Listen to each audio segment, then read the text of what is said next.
Hello students, today we will study about paragraph 12.6 fluid friction class 8th NCERT science. Student आज हम इस paragraph में fluid friction के बारे में समझेंगे। You know that air is very light and thin yet it exerts frictional force on objects moving through it.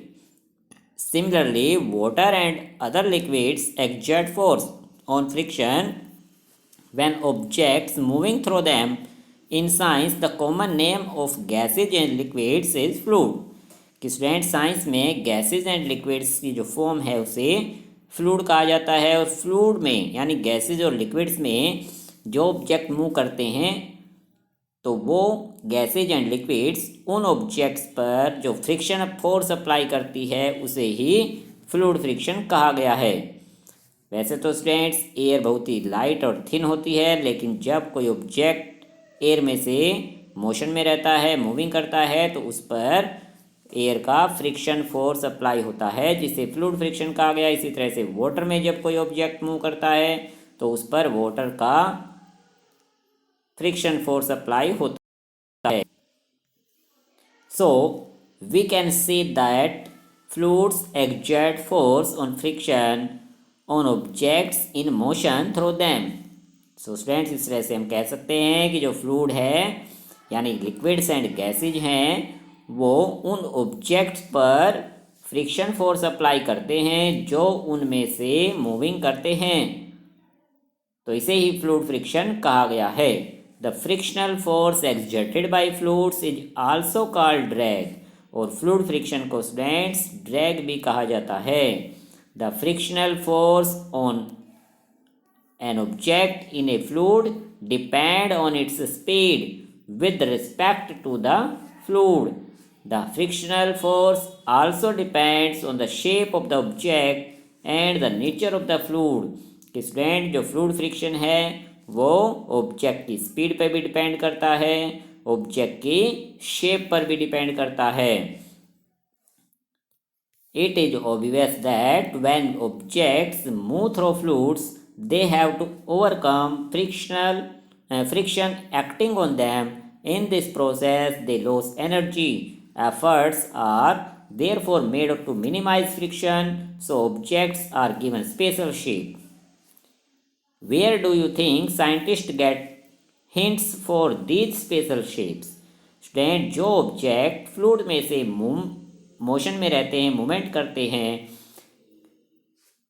तो friction force उन पर अप्लाई हो जाता है और इस प्रोसेस में उनकी एनर्जी का लॉस होता है। सो इस एनर्जी को मिनिमाइज करने के लिए फ्रिक्शन को मिनिमाइज करना पड़ेगा।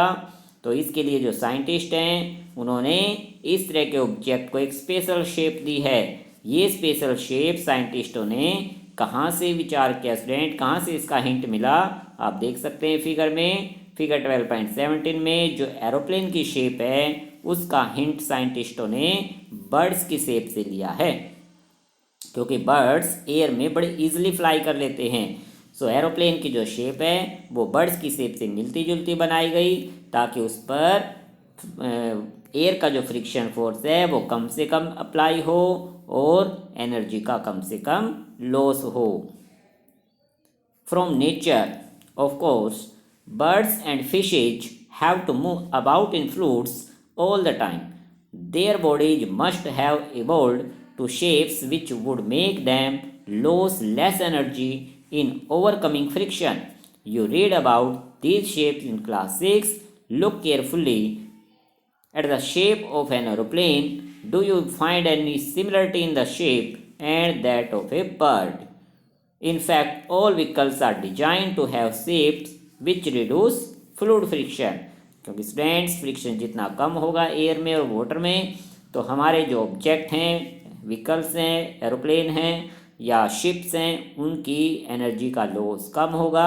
इसीलिए उनकी शेप बर्ड से मिलती जुलती बनाई गई है। और वाटर में जो बोट्स हैं, शिप्स हैं, उनकी शेप फिश की शेप से मिलती जुलती बनाई गई है ताकि उन पर फ्लूइड फ्रिक्शन कम से कम अप्लाई हो और उनकी एनर्जी का लॉस कम हो।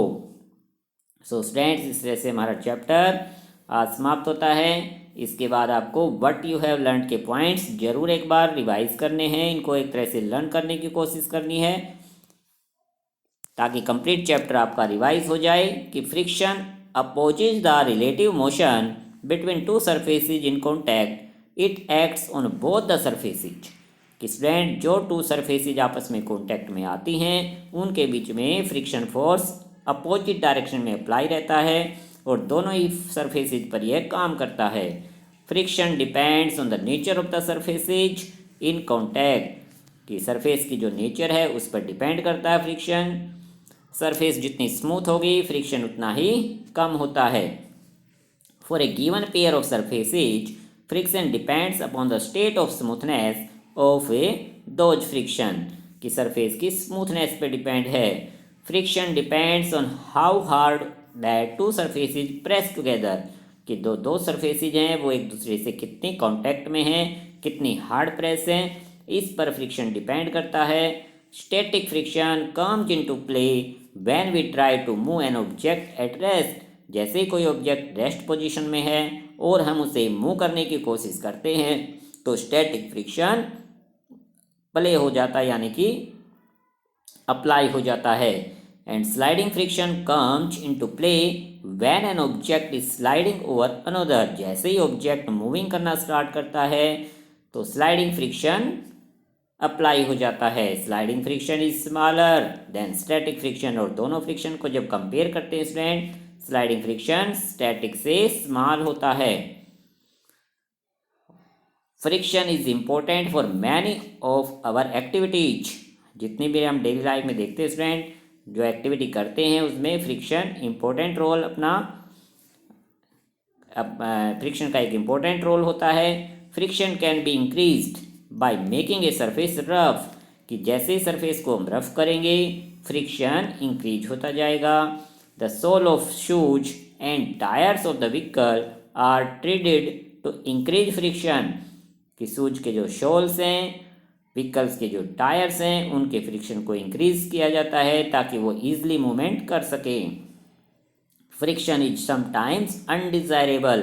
कुछ ऐसी सिचुएशन होती हैं स्टूडेंट जिसमें फ्रिक्शन अनडिजायरेबल होता है तो हमें उसे कम करना पड़ता है। Friction can be reduced by using lubricants. Lubricants यानी ऑयल का यूज करके हम मशीन्स में फ्रिक्शन को रिड्यूस करते हैं। When one body rolls over another body rolling friction comes into play. कि जैसे ही कोई ऑब्जेक्ट किसी दूसरे ऑब्जेक्ट पे रोल करता है यानी व्हील्स का यूज किया जाता है तो rolling friction is smaller than sliding friction. Rolling friction comes to play यानी कि रोलिंग फ्रिक्शन अप्लाई हो जाता है और रोलिंग फ्रिक्शन को स्लाइडिंग फ्रिक्शन से भी स्मॉल बताया गया है। सो स्टूडेंट्स 3 टाइप्स के फ्रिक्शन हमने स्टडी किए, rolling friction, sliding friction and static friction. Static friction सबसे लार्ज होता है, फिर स्लाइडिंग फ्रिक्शन स्मॉल है, उससे भी कम रोलिंग फ्रिक्शन होता है। In many machines friction is reduced by using ball bearing. Ball bearing का यूज करके मशीन्स में फ्रिक्शन को रिड्यूस किया जाता है ताकि मशीन्स के जो पार्ट हैं वो अपनी जो एफिशिएंसी है वो बढ़ा सकें, इंक्रीज कर सकें या अपनी फुल एफिशिएंसी पर काम कर सकें और लॉस ऑफ एनर्जी कम हो सके। Fluid friction can B minimised by giving suitable shapes two bodies. Bodies यानी ऑब्जेक्ट्स मूविंग इन फ्लूइड्स। कि जो ऑब्जेक्ट्स यानी जो बॉडीज फ्लूइड्स में यानी कि एयर में, वाटर में मूविंग करती हैं उनको एक सूटेबल शेप दी जाती है ताकि फ्लूइड फ्रिक्शन को मिनिमाइज किया जा सके, ताकि लॉस ऑफ एनर्जी कम से कम हो। नाउ स्टूडेंट्स आपके लिए एक रिडल है यानी पहेली है, आपको इसका आंसर जरूर देना है कमेंट करके। In some situations I oppose the motion. I means I का आंसर देना आपको कि आई कौन है। कि सम सिचुएशन में I oppose the motion, motion के अपोजिट रहता है। In other situations I facilitate the motion.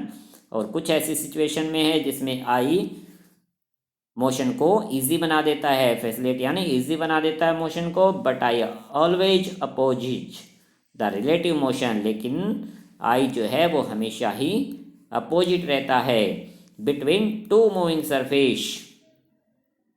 कि टू मूविंग सरफेस के हमेशा अपोजिट डायरेक्शन में काम करता है। Put some lubricants and I become small there. और लुब्रिकेंट का यूज करके जो आई है वो स्मॉल हो जाता है। Make the moving surface rough, I make the moving tough. लेकिन जैसे ही सरफेस को रफ किया जाता है तो वो टफ हो जाता है, यानी कि इंक्रीज होता है, मूवमेंट टफ हो जाती है, हार्ड हो जाती है। आई में भी स्टैटिक स्लाइडिंग और रोलिंग की जो आई है उसकी फॉर्म है, टाइप्स हैं static sliding and rolling. But whenever two surfaces are in motion I am always there. लेकिन स्टूडेंट जैसे ही टू सरफेसिज मोशन में आती हैं आई एम ऑलवेज देयर, वो हमेशा वहाँ पर अप्लाई रहता है। Tell me who I am, तो ये पहले स्टूडेंट्स आपके लिए आपको बताना है कि आई कौन है। Tell me who I am. So students आज आपको चैप्टर को कंप्लीट कर लेना रिवाइज। नेक्स्ट टाइम हम इस चैप्टर के इंपॉर्टेंट्स कीवर्ड्स की डेफिनेशन समझेंगे और इन्हें लर्न करेंगे। Okay student, thank you.